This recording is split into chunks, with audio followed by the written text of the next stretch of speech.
ora 19 mbrëma. Ky është edicioni qendror i lajmeve në televizionin kombëtar Vizion Plus dhe titulli kryesor të lajmeve për sot e martë 4 mars.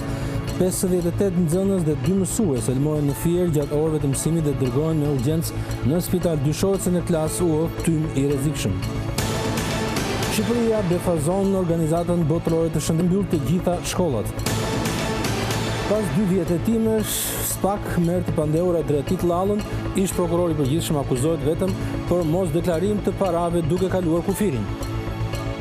Mirëmbrëma, ndër të tjera në edicionin qendror të lajmeve do të ndiqni. Majoranca tërhiqet për dekretin e presidentit dhe deklaron se do të pres opinionin e Komisionit Venecias shqyrtimi pas 15 marsit. Ambasadorët shtojnë presionin për miratimin e reformës zgjedhore, këtë këmbgul për gjyqtarët e kolegjit dhe qeverinë kujdestare. Presidenti tha që i quan historik takimin me Vučić në Washington, SBA me rol udhëheqës për marrëveshjen, Brukseli dështoi në mënyrë dëshpëruese.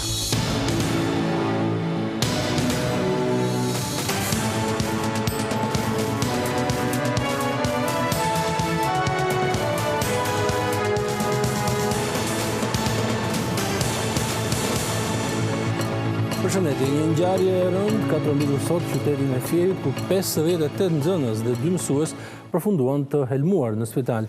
Gjimnazistët patën probleme me frymarrjen kur ndodheshin nëpër klasa. Ata u dërguan me urgjencë në spital, ku ndodhen tashmë jashtë rrezikut për jetën. Shkaki i ngjarjes, sipas policisë, dyshohet të ketë qenë një tym i rrezikshëm i hedhur nga një prej nxënësve. 58 nxënës dhe 2 mësues të gjimnazit Janaq Kilica në Fier u transportuan me urgjencë drejt spitalit këtë të mërkur, pasi patën probleme me frymarrjen dhe të vjella për shkak të një helmimi masiv. Problemet u shfaqen gjatë momentit që ata kishin përfunduar pushimin dhe po riktheheshin në mësim. Disa prej nxënësve mbërritën në spital me barrela pasi humbën ndjenjat gjatë momentit që hynë në shkollë. Situata krijoi panik tek prindërit, të cilët vrapuan drejt shkollës e më pas dhe spitalit. Po patjetër. Si une, si puna ime ka me mira. Ka shumë.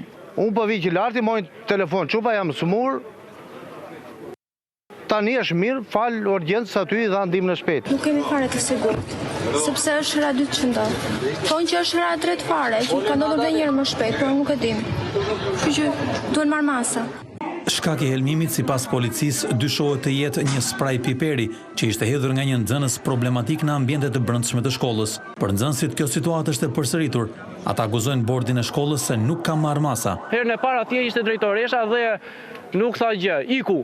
Drejtoresha nuk erdhi për ca kohë. Ne po lam jetën tonë, unë isha atje në nxorën varricë me njerëz atje, ç'a të bëni me, ti lini. Unë nuk e kam dashur kurrë këtë shkollë se di çfarë kushte shkat vish atje, është tiksh me vrap. Ndërkohë mjekët thanë se krahas e helmimit, një pjesë e nxënësve pësuan një gjendje ankthi nga situata e krijuar. Rastet si vlerësim gjendje me efektuar dhe vlerësim klinik nuk ishin raste të rënda me syence respiratore apo raste të intoksikimit të rënd. Ishin raste nën mesatare. Për ngjarjen e rëndë reagoi dhe Ministria e Shëndetësisë. Ajo pohoi se në bazë të mostrave të marra nuk ka patur ndotje të ajrit në shkollë, ndërsa një analizë e dytë pritet të zhvillohet ditën e nesërme. Në Fier shkoi dhe Ministri i Arsimit Besa Shahini, e cila theksoi se do merren masa me qëllim që rasti të mos përsëritet më.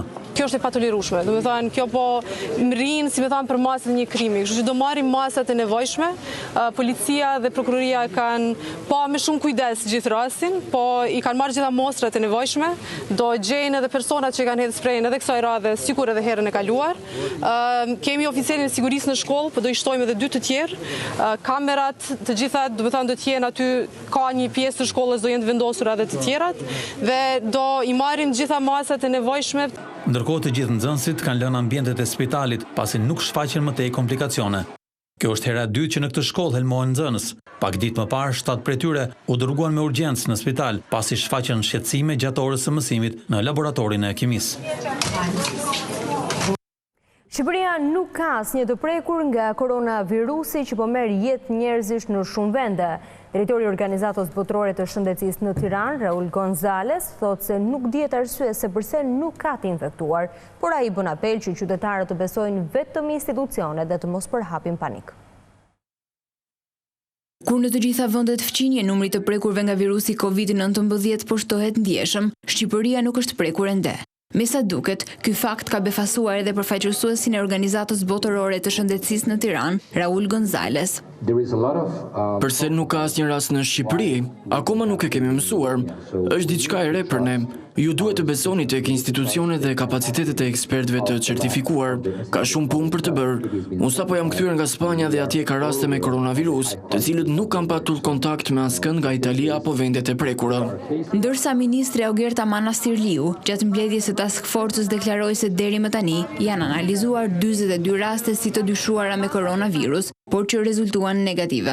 Shqipëria, deri më tani që flasim, nuk ka një rast të konfirmuar me koronavirusin e ri, edhe pse në vende fqinj, siç është Italia, Vizion, kemi konfirmime pra të rasteve të reja. Deri më tani janë realizuar 42 testime, të cilat kanë rezultuar negative. Ditën e djeshme janë konkluduar 6 testime për raste të dyshuara apo të mundshme dhe ka rezultuar negative. Puna vijon me intensitet nga të gjitha strukturat tona. Nga data 23 shkurt, thirrjet në urgjencën kombëtare kanë kaluar shifrën 15.000, ndërkohë që 694 raste kanë qenë me skedën COVID-19. Në këtë periudhë jetore janë bërë 15.015 thirrje, me 3.818 vizita në banesë, janë skaduar 694 raste me skedën koronavirus, me një mesatare rreth 70 dhe nga këto janë seleksionuar të 42 rastet të cilat rezultojnë negativ. Në spitalin infektiv janë shtuar 80 shtretër në dispozicion të çdo emergjence të mundshme në rast të përhapjes së koronavirusit. Në Itali çdo ditë që kalon përkeqësohet situata në lidhje me koronavirusin, mjafton të kujtojmë që sot mbasdite është njoftuar se numri viktimave ka arritur në 107. Përpasoj qeveria italiane ka vendosur që të urdhërojë mbylljen e të gjitha shkollave dhe universiteteve deri në datën 15 mars. I shkreu i organi qendror të hetimit Adriatik Lalla nuk deklaroi një shumë të konsiderueshme parash në kufi. SPAK i komunikoi zyrtarisht sot avokatit të ish prokurorit të përgjithshëm akuzën. Prokuroria e posaçme kundër korrupsionit i ka komunikuar këtë të mërkur zyrtarisht akuzën pas 2 vitesh hetime i ish krye prokurorit Adriatik Lalla. Bëhet fjalë për mos deklarimin e një shumë e parash në Gjermani që ish kreu i organit qendror të akuzës e kishte përdorur për shkollimin e vajzës. Lalla tha se i kishte marrë borxh parat nga një mik. Ka qenë prokurori Klodian Braho që i ka komunikuar akuzën avokatit të tij. Fillimisht ndaj Adriatik Lallës u ngritën 4 akuza: pastrim parash, shpërdorim detyre, fshehje e të ardhurave dhe mos deklarimi të hollave në kufi. Por, pas gati 2 vjet hetimesh, 3 akuzat e para u rrëzuan, duke lënë në fuqi vetëm atë të mos deklarimit të ardhurave. Adriatik Lalla është i pari kryeprokuror në Shqipëri që merret zyrtarisht në akuzë penale për vepra të kryera gjatë kohës së ushtrimit të detyrës. Washingtoni e përfshiu ish prokurorin në përgjithshëm dhe familjen e tij në listën e zezë të zyrtarëve që u ndalohet hyrja në Shtetet e Bashkuara pas përfshirjes në afera korruptive.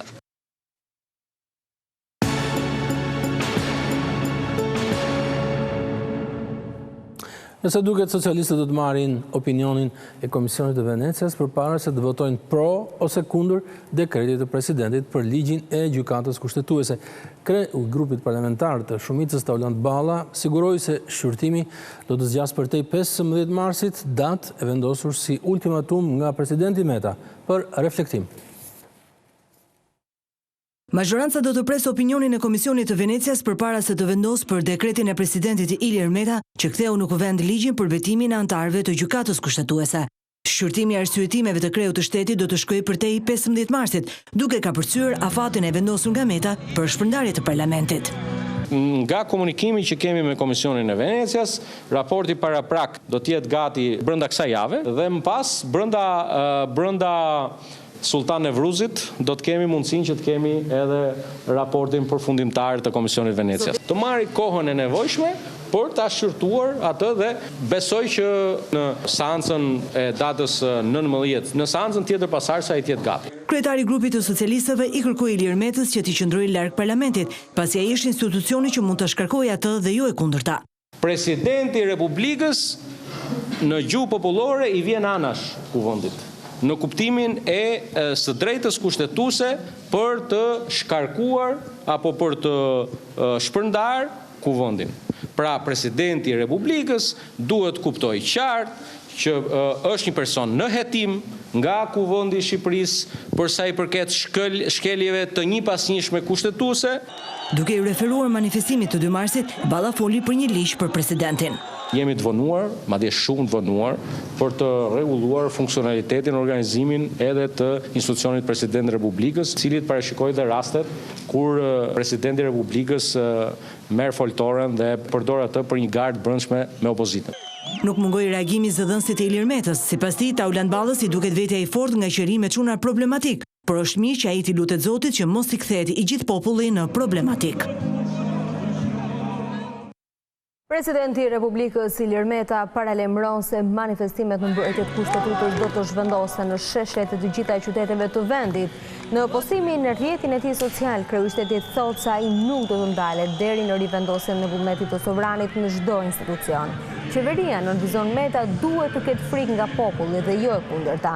Deri në përfundim të mandatit si president në korrik të 2022-shit, Meta deklaron se projekti i tij vetëm është mbrojtja e kushtetutës dhe nuk pretendon të bëhet as kryeministër dhe as kryetari i opozitës. Presidenti i Republikës nuk jep detaje se kur do të rinis manifestimet.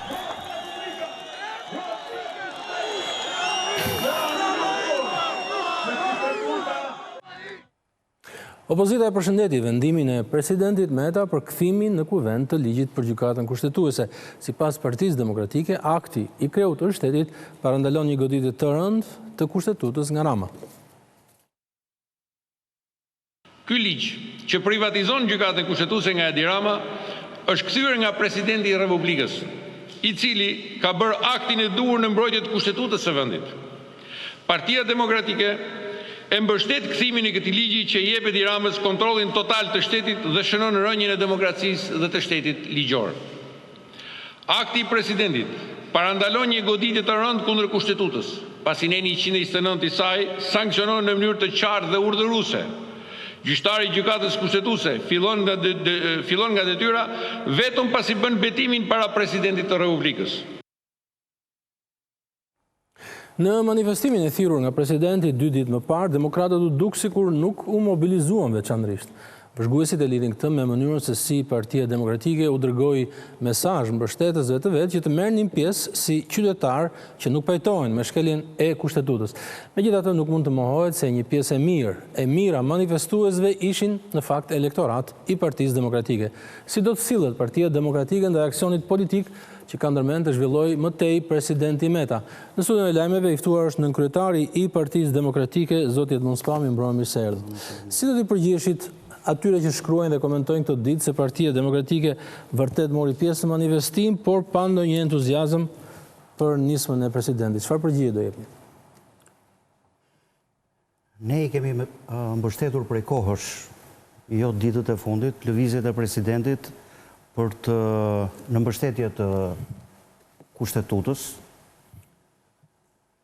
për mos kapjen e institucioneve, gjykatës kushtetuese më së fundi, por edhe për mosmarrjen e kompetencave të presidentit, sikurse ishte ligji për gjykatësit për emërimin e gjykatësve, për betimin më saktësisht të gjykatësve në gjykatën kushtetuese.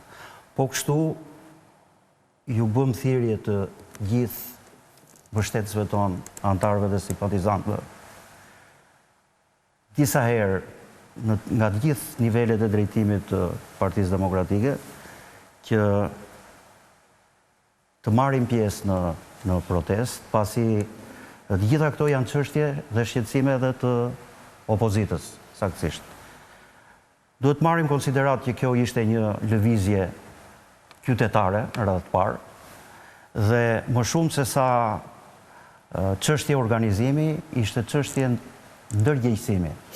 Dhe këtu duhet t'jap shembullin e pasi një pyetje të tillë ma kanë bërë edhe në një studio tjetër televizive dhe i thash që sikurse priten që të marrin pjesë në mënyrë masive edhe mbështetësit e Partisë Demokratike, unë besoj që edhe përfaqësuesit e botës medias do të marrin pjesë në protestë, pasi në Shqipëri hartohen dhe miratohen ligje që duan të mbyllin gojën medias dhe që bien në kundërshtim me përcaktimet kushtetuese. Pra, kjo ishte një lëvizje qytetare dhe mendoj që ja arriti qëllimit.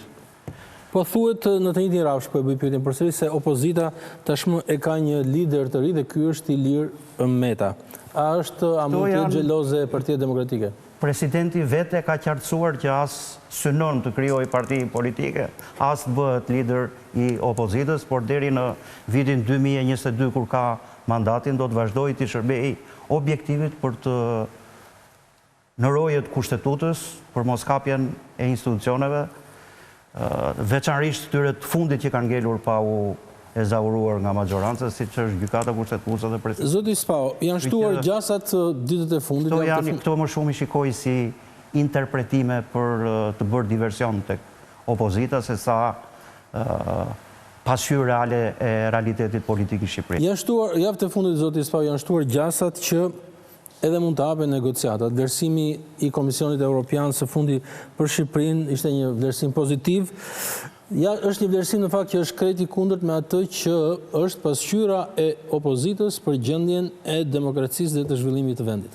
Është era e katërt që jepet rekomandimi për të hapur negociatat, madje rekomandimi është dhënë edhe në kushtet ku Shqipëria u përmbyt me kanabis u mboll në gjithë territorin e vendit. Megjithatë, qëndrimi ynë si opozitë është që të hapen negociatat, pasi do të kemi prezencë më të madhe, kontroll, presion mbi majorancën për ta futur vendin në rrugën e reformave. Dhe përpjekje të tilla i kemi bërë si nëpërmjet kontakteve me partnerët tanë nga e djatha në Bashkimin Evropian, ashtu edhe me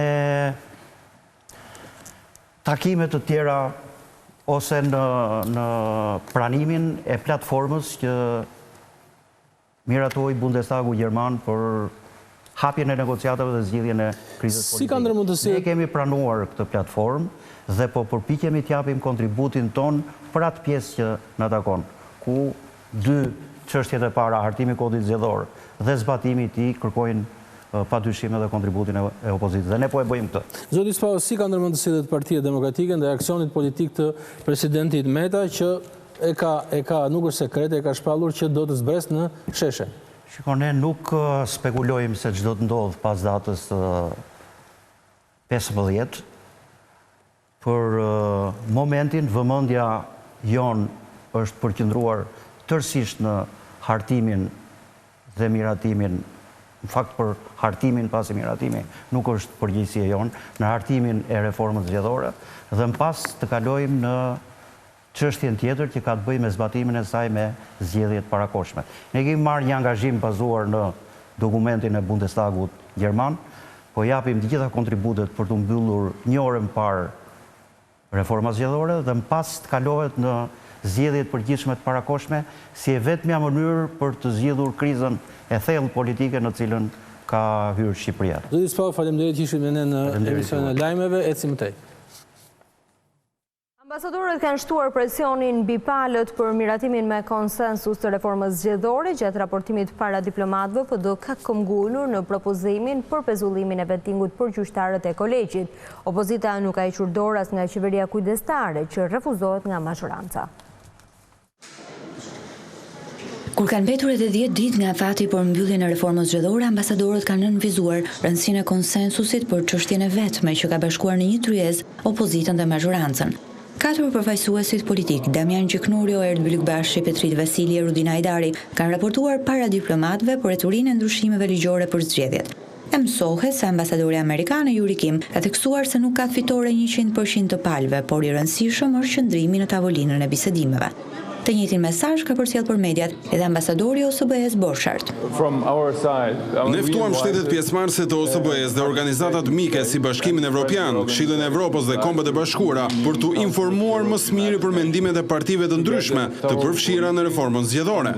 Nga ana tjetër donim të nxitnim negociuesit që të bëjnë kompromisa.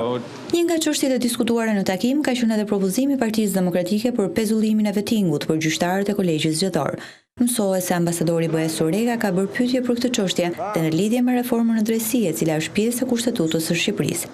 Ndërkohë që ambasadori i OSBE-s deklaroi se diplomatët dërguan një mesazh të qartë për respektimin e Kushtetutës. Por opozita ka sqaruar se propozimi i saj synon garantimin e një gjykate të paanshme, duke referuar raportit ODIR që vënë duke se gjyqtarët e kolegjit në 2019 ishin nën presionin e vettingut. Gjithë opozita e bashkuar nuk do të pranojnë kurrë një gjykatë zgjedhore e cila është nduar te kryeministri Rama për ndryshe zgjedhjet, mund votojnë zgjedhësit, mund votojnë si të duan, por i vendos kolegji zgjedhor i Edi Ramës. Kjo është gjë papranueshme. Jemi të gatshëm për kompromis, për çdo propozim të opozitës që nuk vën diskutim kushtetutën e Shqipërisë, nuk çakordonte me gjithë kuadrin institucional shqiptar në funksion të zgjedhjeve, se nuk mund të vësh pyetje gjithë shtetin shqiptar në funksion të zgjedhjeve. Ajo që bie në sy në këtë periudhë vendimtare për reformën zgjedhore është forcimi i pozicionit politik nga secila prej palëve. Partia Demokratike në takim, krahas propozimeve të saj për gjyqësorin, prokurorinë, teknologjinë, ka vënë theksin tek qeveria kujdestare, ndërkohë që për socialistët kjo është një çështje papranueshme. Unë besoj nëse ka vullnet dhe që Partia Demokratike, siç thot populli, të vi me këmbë në tokë për disa gjëra, kompromisi është shumë i arritshëm. Pra të kërkojë gjëra që janë të bëshme, gjëra që janë të realizueshme, gjëra që bëjnë sens dhe janë përputhje me standardet ligjore ndërkombëtare. Nëse Partia Socialiste vjen me idenë se mund të vendosë ajo çfarë janë propozimet arsyeshme dhe në këmbë tokë dhe çfarë jo, ka hyrë gabim me datë 14 janar. Dhe kjo është ajo që unë thash më parë, që ne nuk pranojmë asnjë reformë zgjedhore e cila është thjesht për të kaluar për të mbyllur një faqe. Duhet një reformë zgjedhore që garanton shqiptarëve zgjedhje të lira dhe të ndershme. Pas 2 ditësh grupi i punës do të mblidhet sërish për të diskutuar administratën zgjedhore e sistemin elektoral. Operacioni Forca e Ligjit i kërkoi të sqarojë pasurinë njërit prej personave më të rrezikshëm që konsiderohet më i rrezikshëm në Shqipëri, që quhet Jani Alia. Ai akuzohet për vrasje, trafik ndërkombëtar droge se disa vepra të tjera penale. Edhe pse i dënuar me burgim të përjetshëm, individi në fjalë vazhdon të jetë i lirë. Jani Alia, Katan Bahoja dhe Florent Stresa janë 3 personat që këtë të mërkur kanë marrë në dorëzim formularin e OFL-s për të deklaruar pasurinë e tyre. 3 eksponentët e krimit kanë 48 ora fat për dorëzuar formularin, ku duhet tregojnë pasurinë dhe më pas procedura do të ndiqet nga SPAK. Jani Alia është konsideruar si një nga individet më të rrezikshëm në Shqipëri, i përfshirë në një seri krimesh. Ai ka qenë drejtuesi një organizate të strukturuar kriminale për trafikimin e drogës. Por Alia i rezulton edhe autor në disa krime të rënda, më e bujshmja është vrasja e Elton Qiqos në zonën e ish-bllokut.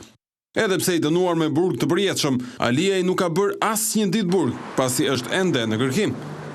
Ndërkohë Katan Bahoja nga Gjirokastër është arrestuar nga autoritetet greke për trafik të lëndëve narkotike. Gjithashtu Florent Stresa është i dënuar nga gjykata e Tiranës për drogë. Ai akuzohet si një nga personat që kaluan kamionin me 8 ton drogë në vitin 2017 nga porti i Durrësit, sasi që u sekuestrua nga policia e Napolit. Një aksident i rënd ndodhi në aksin rrugor Korç-Bilisht, në afërsi të fshatit Dishnic, një makinë u përplas me një kamion dhe përpasoi mbeti plagosur rënd drejtuesi autoveturës. 35 vjeçari u dërgua me urgjencë në spitalin e Korçës me dëmtime të shumta dhe gjendja e tij është kritike.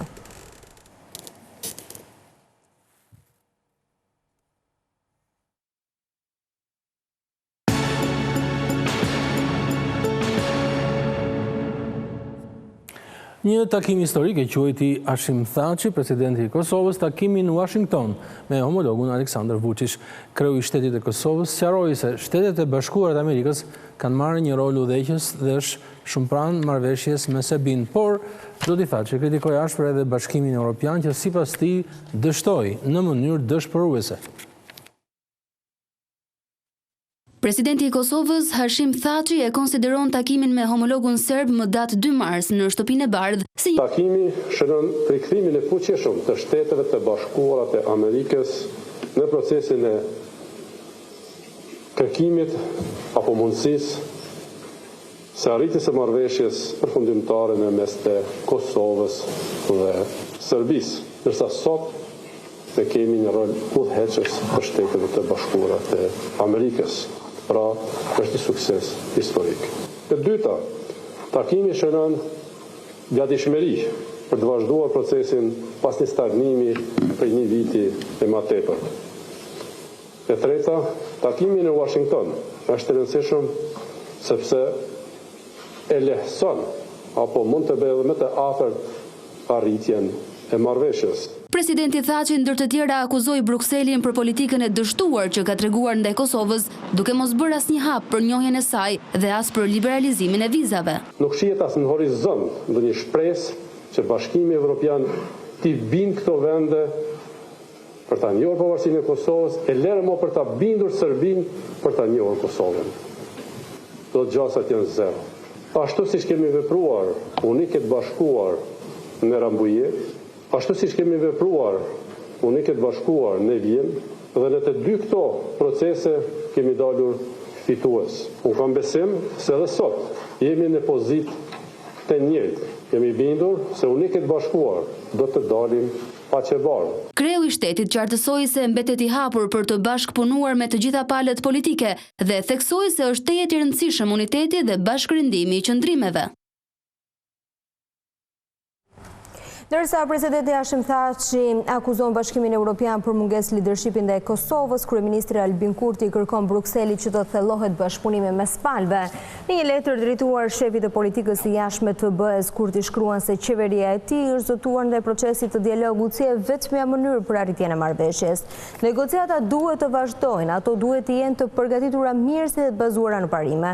Arritja e një marrëveshje politike mes dy shteteve tona do të jetë një hap i rëndësishëm drejt integrimit të plot Kosovës dhe Ballkanit Perëndimor në BE, si një mjet për arritjen e paqes afatgjatë dhe stabilitetit në rajon, shkruan Kurti në letrën e tij. Kreu i ekzekutivit i ka kërkuar Brukselit që të vlerësojë vendimin për heqjen e pjesëme të tarifave. Ai ka ftuar BE-n si dhe SBA që të krijojnë mekanizma monitorimi dhe sanksionimi për të siguruar që të dyja palët i respektojnë zotimet e tyre në marrëveshjen ekzistuese dhe në ato në të ardhmen.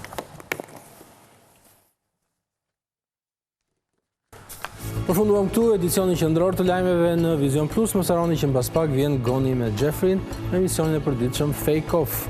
Kalojmë për me të këndshëm. Mirupafshim.